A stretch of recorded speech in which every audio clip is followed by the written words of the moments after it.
கோயில் குருக்களோட சந்திச்சு கதைச்சிருப்பான். அதில் சொன்ன மாதிரி அம்மன் கோயில் அடியில் நிற்கிறேன்.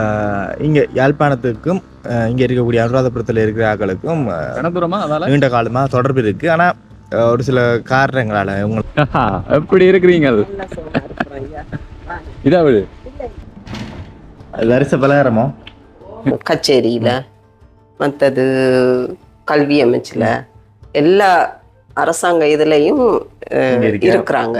இந்த எங்களோட தமிழர்கள் யாழ்ப்பாணத்து சொந்தங்களும் வருவாங்க போவாங்க. நாங்களும் இங்க இருந்து அங்க போறது. இது காடு, பெரிய காடு, இது தேக்க காடு, யானை காடு. இந்த பாலாடிக்கே வரும் யானை. யாழ்ப்பாணத்துல சண்டை நடக்கிற காலம் இருந்ததானே, அப்பயும் தமிழாக்கள் பதட்டமா இருந்தது, சும்மா சாதாரணமா இருந்த நீங்களா? நாங்களும் பிரச்சனைப்பட்டு வவுனியால ஓமந்தையில போய் இருந்தோம். இங்க இருந்து ஓமந்தை போயிருந்தீங்க? நாங்களும் போய் அகதியா இருந்து. அப்ப இங்கேயும் சண்டை நடந்ததோ?